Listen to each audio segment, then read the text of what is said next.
You are listening to the Life Coach School podcast with Brooke Castillo, episode number 241. Welcome to the Life Coach School podcast, where it's all about real clients, real problems, and real coaching. And now, your host, Master Coach Instructor, Brooke Castillo. Well, hello, my friends. How are you today? Today is the most amazing day. Every day is great, but today is super awesome. I'm so excited about today. I just got off 6 days of an intensive that I did with a group of 10 of my coaches that are involved in what I'm calling my 100K mentoring. And I've committed to all 10 of them that they will make 100K within 1 year if they follow my process and my program and all of the procedures that I recommend to making 100K. There is a very clear process that, if followed, makes being able to make money online as a life coach actually quite easy. Now, easy in the sense that you follow the steps, difficult in the sense that you have to get your brain out of your own way, which of course is always challenging, but as life coaches, we have those tools. So I always feel like we have a very special advantage as life coaches because of the model. And one of my new goals that I'm going to be creating a full video series on is the power of being able to create success within our industry using the life coaching model. And so I've set a goal for myself to help 100 coaches make 100K within the next 3 years. So game on. It was really interesting as I was at this training with these new coaches. I was like getting totally excited and totally freaked out as if it was me doing the same thing. And even though I've made millions of dollars as a life coach, I can still like really feel that anticipation, that excitement of that first 100K. So I had the best time. I normally don't work 9 to 7 every day, but I did. I went and stayed with them the whole time, and we worked on their businesses and geeked out on all the technology and all the copywriting and all of that stuff. So that was super fun. So I'm super happy that I got to be able to do that. And now I'm back to the podcast and to y'all. So since I recorded last, I have created a whole new list of upcoming episodes. And I could not be more excited about what is on the docket in terms of upcoming podcasts. We are working on a very special podcast series that is going to be produced by a production company, and I'm super excited about it. So I can't wait to share that as it's upcoming to you, and also some really new concepts. One of my favorite things to do as a life coach is to come up with new concepts and new ideas that help all of my fellow coaches in the industry. So that's what I'm going to be sharing with you. And we're going to start with today, which is talking about emotional vocabulary. This is such an important topic, and I've kind of had some new insights on this that are new for me. And one of the things, I was just telling this to a colleague of mine, that sometimes I don't like teaching brand new beginners the model because I have done all my own self-coaching for so long that I'm kind of taking my own coaching to this level in terms of the emotional space that it's just too advanced to teach to brand new beginners, but it's also super awesome. So I know that many of you are still beginners, and I'm going to expose you to these concepts, but if you're just learning the model, please don't get too caught up or confused by it. Just listen to it as a concept, and then as you're moving towards really understanding and utilizing the model more, you can apply this concept. So there's 2 books I want to recommend on this topic. One is How Emotions Are Made by Lisa Barrett, and the other one is a really cool book called The Dictionary of Emotions by Patrick Ryan. And the Dictionary of Emotion is just a bunch of emotions. It's really cool. You can flip through it and just pick emotions and explore them. And that leads me right into what I'm going to talk to you about today. So let's talk about and review what creates emotions.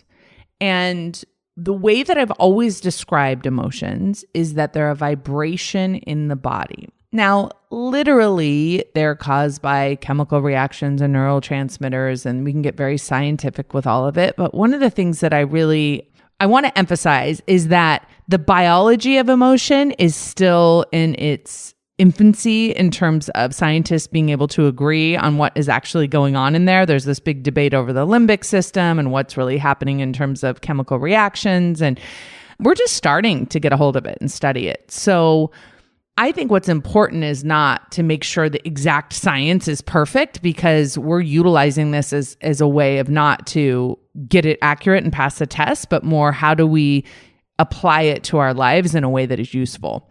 So I want you to think about the idea that I taught you in the model, which is our thoughts create our emotions. So what are thoughts created with? And thoughts are created with words and vocabulary and language. And so the words that we choose to think are very important. And I have talked a lot about utilizing creativity and utilizing new vocabulary in terms of the thoughts that we think in order to create different experiences of emotion.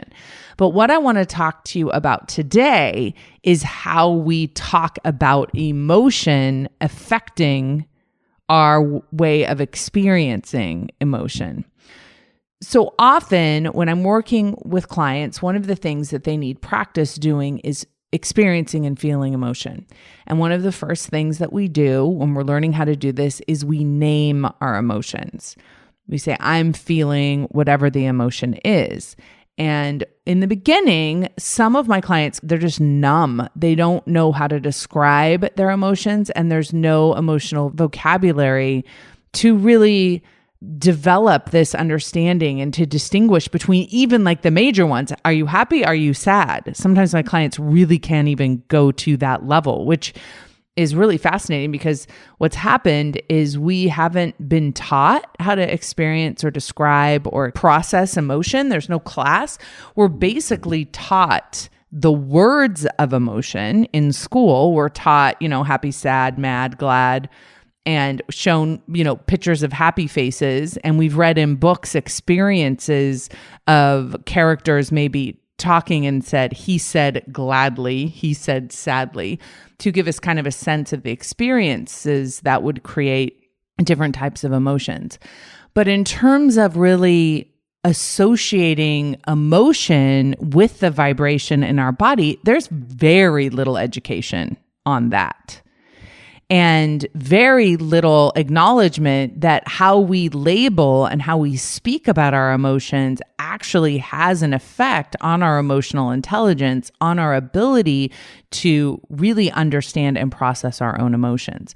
So this is some of my personal work that I have been doing lately, is really trying to get distinctions in terms of right down to almost splitting hairs. What exactly am I feeling? Instead of just mad, like, is it anger? Is it irritation? Is it rage? What are the difference between those three as I experience them? And does it matter how I label them? Does it matter how I name them in terms of my experience of them? And I think the answer is yes. And that's especially when we're experiencing an emotion, but even more powerful when we're trying to create an emotion. When we are doing our models on our intentional models on the things that we want to create, and really thinking about what are the emotions that are available to me and can I choose them and create them on more purpose than I have been. If we give ourselves 5 emotions to pick from, which are, happy. Let's say we're trying to generate positive emotion. If we give ourselves 5 emotions to pick from, it's like happy, excited, motivated, cheerful, and joy. We've given ourselves 5 options. One of those options may not be the best emotion for what it is we're trying to create. And so I have found recently really spending some time on my intentional models and really thinking about all the emotions that are available to me, and then really refining and picking the one that will be the most useful. It's kind of like using our emotions as tools and having like this full tool belt of all the different, have you ever seen those tools where there's like 700 seems like screwdrivers? It's like, can't we just grab one screwdriver? And I think most of us do. We just grab the big emotion and we try and generate that. But as we start being more kind of discretionary with our emotions, I think we can, generate the energy of the exact emotion that's going to produce what it is we need. So if you notice in the books that you've read or the thoughts in movies that emotion is often created within us when we are being entertained by fiction, when we're being entertained by movies. And the way that that happens, especially in books, right, is just through words. The author is able to create emotion within us by the words that they've given us. And the scripts and the lines in movies, those are the words that generate emotion. Now, in the movies, what's cool is they can play the music, which actually intensifies the vibration. But even, I don't know if you've ever read a book where you can you're just bawling because you're so sad. It's so fascinating to me that it's just words that are creating those emotions. Now, authors of fiction spend a lot of time choosing their words really carefully so they can create the emotion within you. And they use a lot of emotion words to help you kind of refine your experience of the book. And one of the things that I want to recommend is that you utilize that same skill in kind of writing your own story, in being the author of your own story and creating your own emotional experience by the way you tell the story of your future. Now, the study of ourselves is always going to include the study of our emotions, hopefully, if you're doing it the way that I teach. And we're only limited in the study of ourselves to get down to the refinement of our emotions by our vocabulary. So deciphering between different emotions, naming the emotions, finely tuning the way that we decipher between them, and just recognizing that those distinctions matter.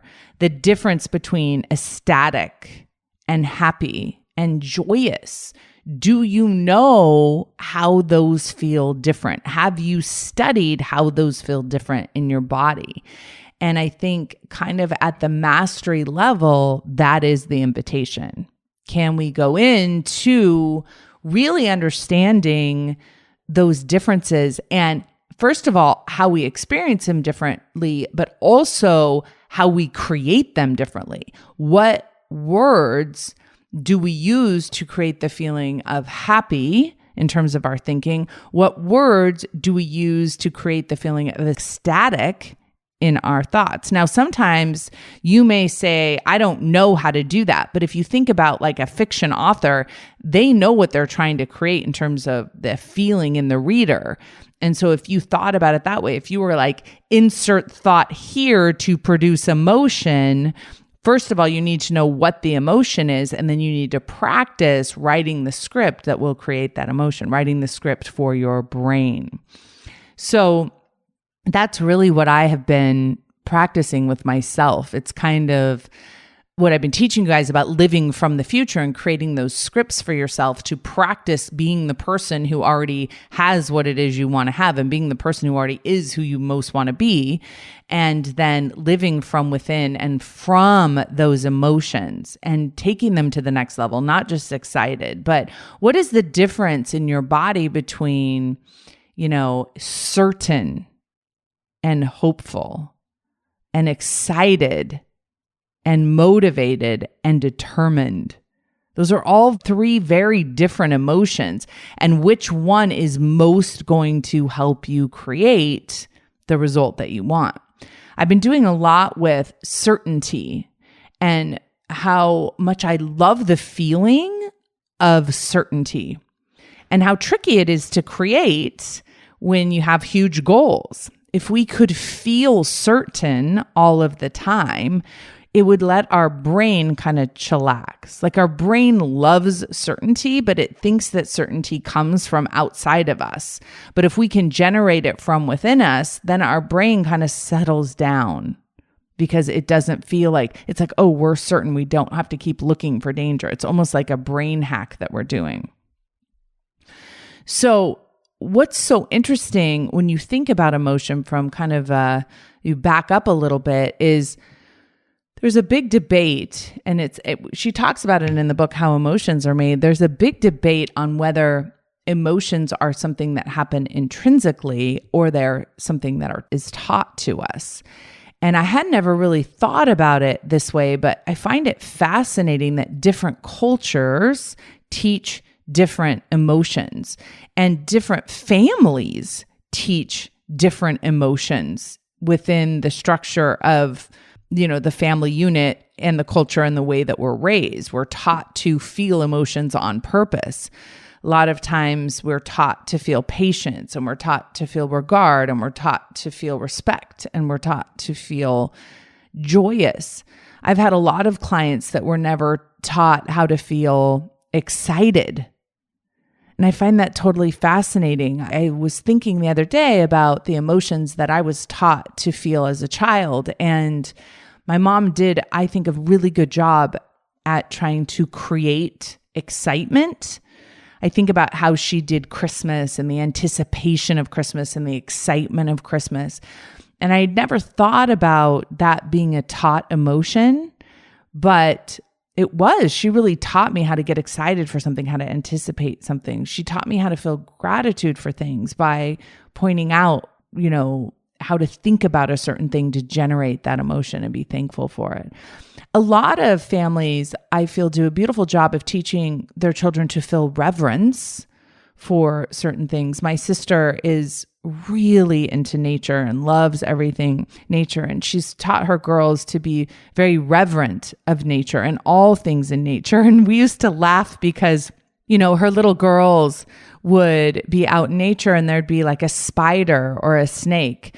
And where other little girls are running away and freaking out, Wendy's little girls are running towards the snakes and running towards the bugs, and they want to touch them and delight in them and have reverence for them and treat them, with respect. It's so fascinating how the association of certain emotions with certain things, always, of course, cause our actions. But because they were taught to revere nature and delight in nature, their actions were to move towards it and to embrace it.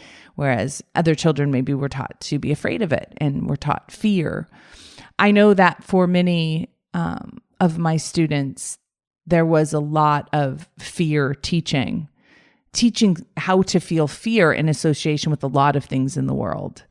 And all of the emotions, if we think about them all being taught to us and all being taught to have a certain level of importance in our lives, it's very clear why many of us take the actions that we do take because of the emotions that we were taught to experience on the regular. And we're taught that were normal emotions that we should experience. So take a think about that. Think about what emotions you experience on the regular, and are they different than maybe the emotions that your friends experience on the regular, and question why that might be. Instead of all of our emotions kind of being built in, maybe they are learned emotions. And if that is the case, we can learn to feel different emotions more regularly. I have an exercise that I do with my certified coaches. I teach them so they can use with their clients. And one of the things that we do is we talk about what are the top 3 emotions that you have on a regular basis. This is actually a really fascinating question to ask your children. I hadn't asked this to my kids until just really recently, and I was super surprised by their answers. My son Christian was like, stress was like his main emotion. And he's like the most laid back kid in my perception of him. And he said one of his main emotions was stress. I was really surprised by that.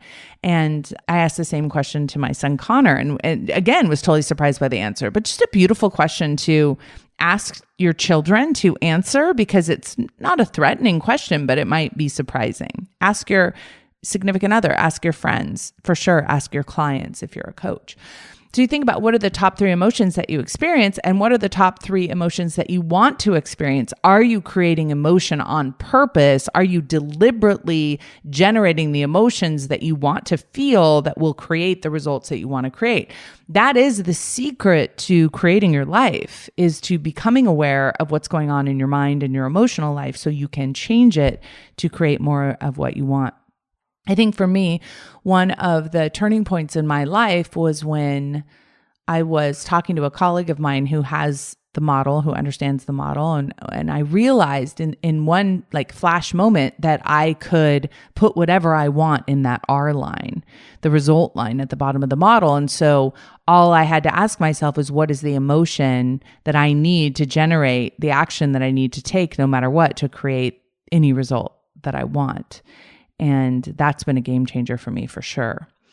So the point is that we can decide what to feel and question the answer that you think you want. So a lot of times, here's what I mean by that. A lot of times I will ask people, what do you want to feel? And the knee-jerk reaction for most people is, I just want to feel happy. I've asked this to, hundreds of people, and that's the most common answer I get. The next most answer I get is peaceful. I just want to be at peace. And beautiful answers, of course, nothing wrong with those. I think they're knee-jerk answers. I don't think they necessarily have been thoroughly, deliberately thought through. Is the point of life to feel the emotion of happy all of the time? And I think if the answer is yes, many of us get that confused with pleasure. And so that's for those of you who are trying to lose weight or cut back on drinking or cut back on any other compulsive behavior, one of the most important distinguishing things to look at is, what is the difference between genuine happiness, genuine joy, and pleasure? How are those two different? How do they feel different? If you think about the last time that you truly experienced happiness, and then you think about the last time you truly experienced pleasure, how were those two different? And if you were to choose one over the other, which one would you choose and why? Now remember, if you're going to put those in the F line, take it all the way through. What does the experience of pleasure create as a result? What does the emotion of happiness create as a result? What does it drive you to do? What does pleasure drive you to do? And what does happiness drive you to do? And also take it deeper, what about being ecstatic? What about being exuberant? What about being joyous? How do those all create different experiences in your life? It's kind of that deeper study into ourselves. So one of the exercises that I have some of my master coaches do is an exercise that I got from Abraham, and it's called a rampage of appreciation. And one of the things that we do is you just fill up an entire page of things that you appreciate. It's a rampage of appreciation. And if you're up to it, it's a brilliant thing to do because it requires effort. It requires skill. It requires you to pay attention. It requires discipline. And every day to write down everything you've appreciated in your day, and not to just repeat the same things, but to have different things every day, really expands your ability to appreciate.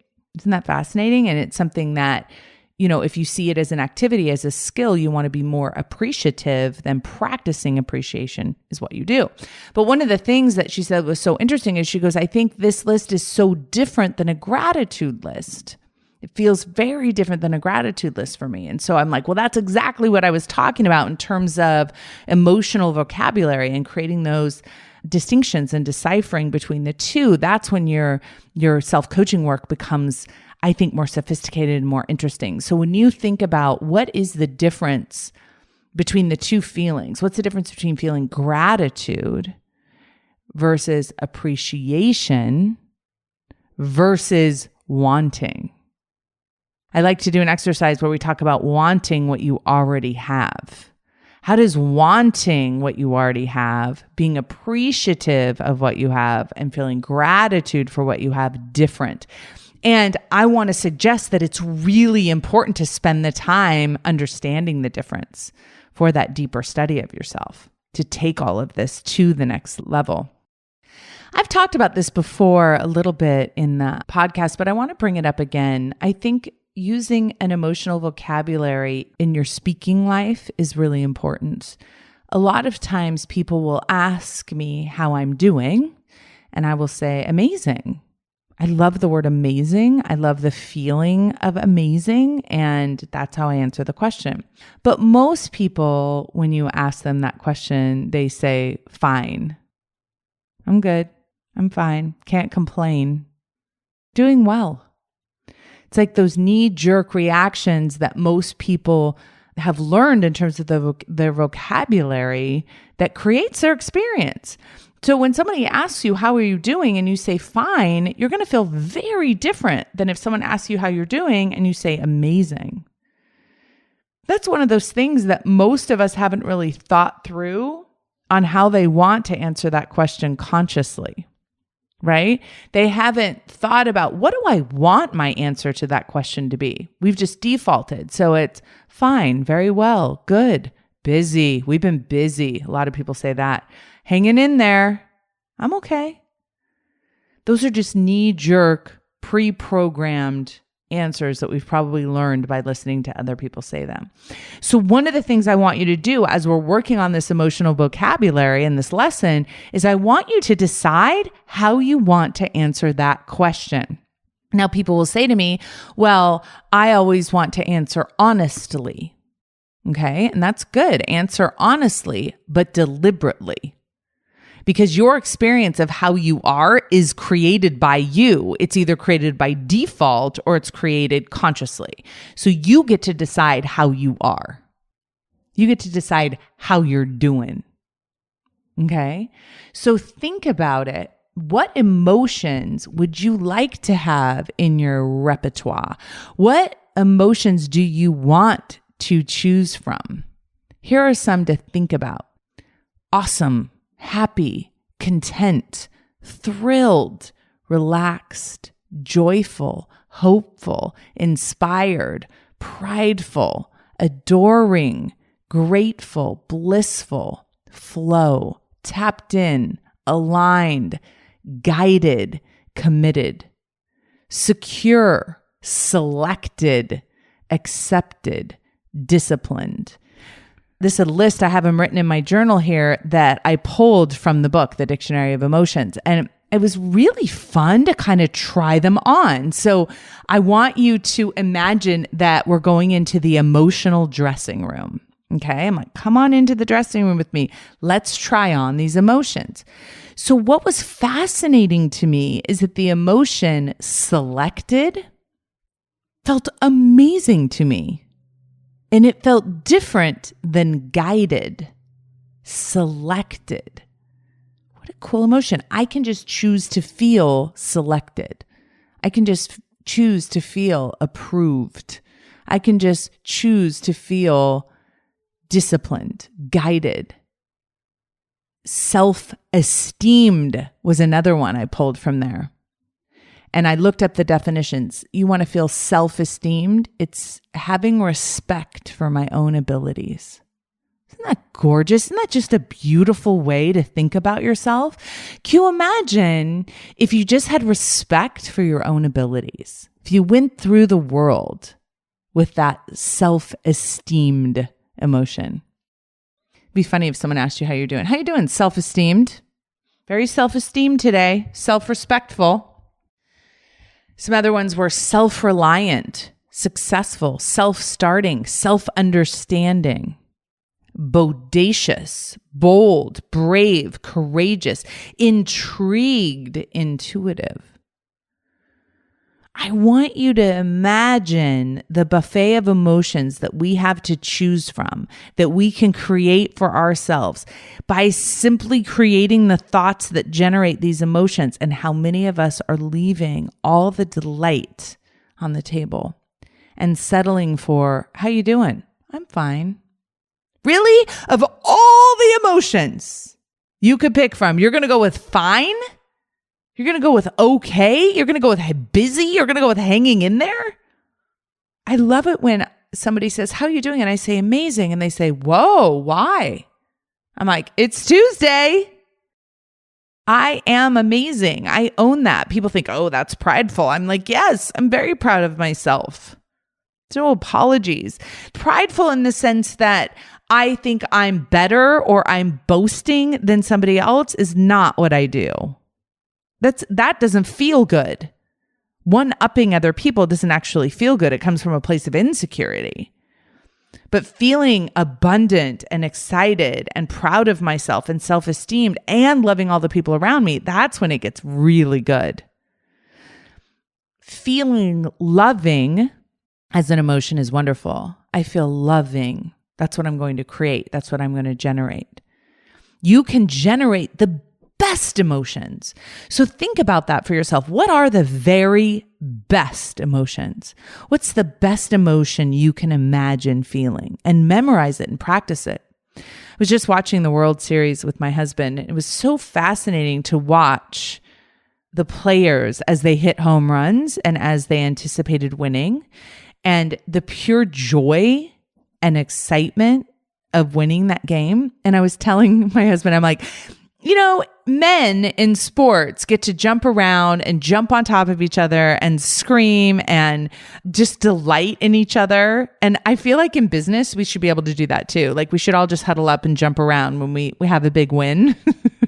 I just think it would be so fun. And then I was watching as the Dodger pitcher was like pitching, and he pitched a home run to the other team, and he took his mitt and threw it on the ground and had a little bit of a temper tantrum. I'm like, yeah, they can do that at work, but we can't do that at work. We can't throw our stuff on the ground and have temper tantrums and have people think that that's normal, but it's totally normal on national TV in front of everybody. It's so funny. But more than that, I try to memorize, like, what is it that they're experiencing in that moment when they win? And what is it that they're experiencing when they're pitching? What is it they're experiencing when they throw that amazing double play? And right before they do, that level of focus and determination and confidence is so fun to watch and to memorize, and to think about how most people rely on only just a few emotions that were kind of just defaulted. Have you ever guys been on a computer and been in a software program that only has like one font to choose from? And it's like an ugly font and you can't even bold. You can only you can only just do light bold and maybe italic and underline, but you want to be doing all the different colors and all the different fonts and all the different things, but you're so limited. I feel like some of us do that for ourselves. It's like we have so many emotions, so many fonts that we could choose from, and we stick with just the basic ones because we don't put any effort into, adding fonts, adding emotions to our wellspring of what's available to us. And that's really what I want to encourage you to do. And the way that you do that is simply by increasing your emotional vocabulary, practicing the names of words of feelings that you may not use. Scintillating. I don't even know how to pronounce it. Brilliant, clever, fantastic. What are other words that you can come up with that generate a different level of emotion than just good or bad, happy or sad? Remember that your feelings are going to create your results.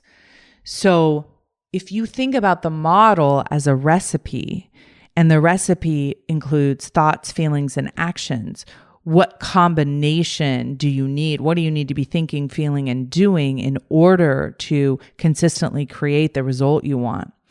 And I love this idea of, being a chef, and you make the most beautiful dishes based on the most beautiful ingredients. And when you start with really high quality ingredients, you're going to create a high quality result in your dish. And I think the same is true for us. When we use really high quality sentences and high quality words and high quality actions, that's when we're going to create the results we want. So it's almost like you create your models as your masterpiece by taking some time and energy on your intentional models to use words that really generate an emotion, like when I think about the emotion of courageousness, when I think I want to be courageous, I want to be self-esteemed, I want to feel selected, I want to feel disciplined. What does it feel like to feel disciplined?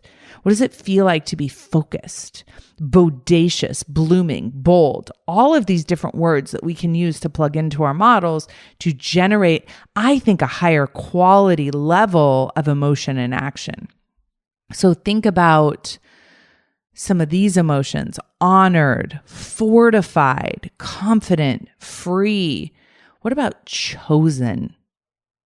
I love that one. It's kind of like selected, right? Chosen.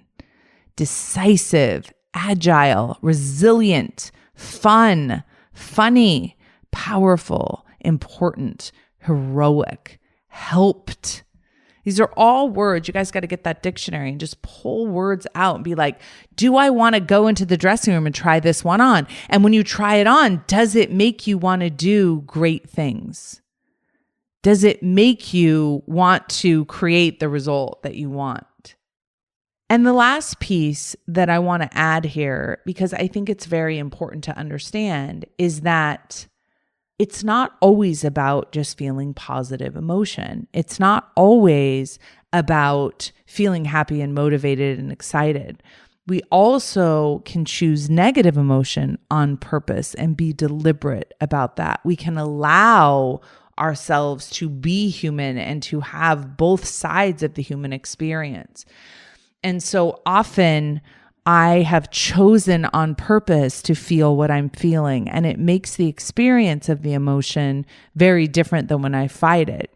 And what I've been doing a lot of experimenting with lately is naming the emotion and using words that aren't just sad or pain or loss, but words that are more distinguishing, like brokenhearted, disappointed, scared, raging, self-loathing, lonely, offended, confusion, overwhelmed, obsessive, mean. I was thinking about this emotion, mean. Have you ever felt mean?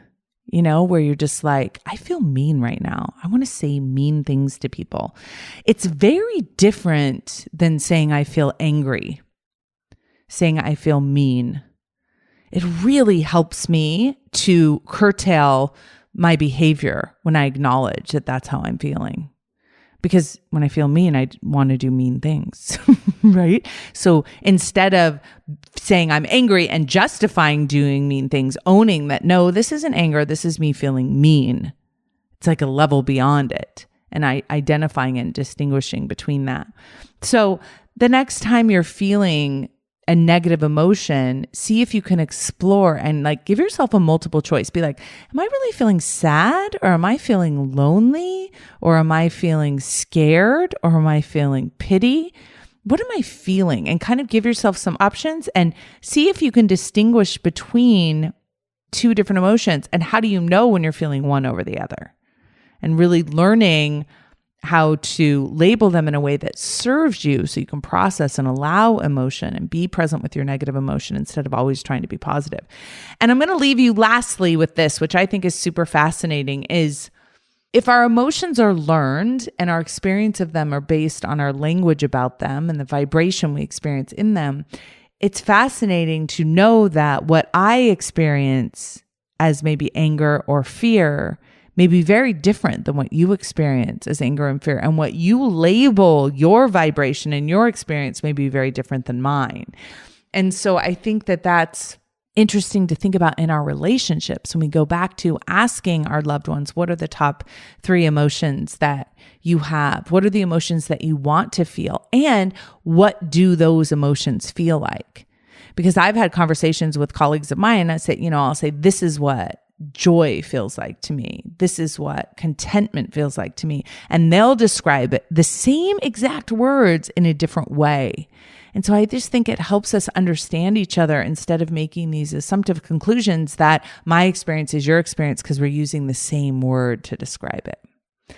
So if nothing else, I think emotional vocabulary is fascinating in terms of exploring our humanness and our relationships with ourselves and with other people and creating the emotion that we want. So I hope that you'll play around with this, pick up that dictionary. Let me know if you have any other awesome resources for finding cool words to describe emotion.